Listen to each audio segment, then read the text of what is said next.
నెమలి పింఛం ఇంటిలో ఉండవచ్చా? ఉంటే ఈ విషయం తెలుసుకోకపోతే నష్టపోతారు. నెమలి భారతదేశ జాతీయ పక్షి. నెమలిని చూడంగానే మనకు వాటి అందమైన ఈకలు కొట్టుకొచ్చినట్టు కనిపిస్తాయి. ఇటువంటి పొడవాటి ఈకలు నెమలికి మాత్రమే ఉంటాయి. నెమలి పింఛం చూడటానికి చాలా అందంగా ఉంటుంది. నెమలి పింఛం చూడగానే ప్రతి ఒక్కరిని ఆకర్షిస్తుంది. నెమలి పింఛానికి మన వేదాల్లో ప్రాధాన్యత ఇచ్చారు. శ్రీకృష్ణుడి రూపం నెమలి పింఛం లేకుండా పూర్తి అవ్వదంటే అతిశయోక్తి కాదు. మన పురాణాల గ్రంథాల ప్రకారం నెమలి పింఛానికి ఆధ్యాత్మిక శక్తి ఉంది. అందుకే ఆధ్యాత్మికంగా నెమలి పింఛముకి ఎక్కువ ప్రాధాన్యత ఇస్తారని తెలుస్తుంది. మన చిన్నతనంలో నెమలి పింఛాన్ని పుస్తకాలలో పెట్టుకునేవాళ్ళం.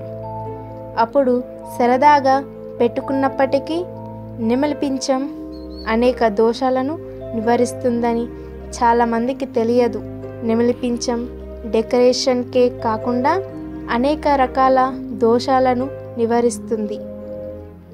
అలాగే ఇంటిలో ఉండే వాస్తు దోషాలను నివారిస్తుంది. అయితే నెమలి పింఛాన్ని ఎలా ఉపయోగిస్తే దోషాలు నివారణ జరుగుతుందో వివరంగా తెలుసుకుందాం. ముఖద్వారం తలుపుకి ఎదురుగా నెమలి పింఛాన్ని పెడితే ఇంటిలో ఉన్న నెగటివ్ ఎనర్జీ బయటకు వెళ్ళిపోయి పాజిటివ్ ఎనర్జీ వస్తుంది. ఆఫీస్లో నెమలి పింఛాన్ని పెట్టుకుంటే మీ పనితీరు మెరుగుపడి ప్రశంసలు అందుకుంటారు.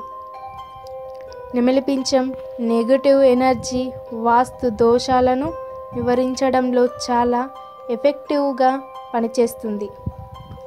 అందువల్ల ఇంటి గుమ్మానికి కొన్ని నెమలి ఈకలను వేలాడదీస్తే నెగటివ్ ఎనర్జీ వాస్తు దోషాలు తొలగిపోతాయి. లాకర్ దగ్గర నెమలి పింఛాన్ని పెడితే డబ్బును అట్రాక్ట్ చేసి ధనం శ్రేయస్సు పెరుగుతుంది. వాస్తు దోషాలు ఉన్నప్పుడు వాటిని తొలగించుకోవడానికి 8 నెమలి పింఛాలను తీసుకుని అన్నిటినీ కలిపి తెలుపు రంగు దారంతో కట్టాలి. అలా కట్టిన తర్వాత ఓం సోమాయ నమః అని 100 సార్లు జపించాలి.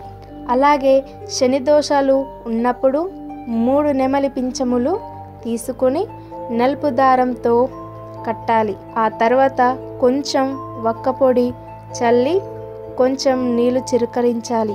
ఇప్పుడు ఓం శనేశ్వరాయ నమః అని 21 సార్లు జపించాలి.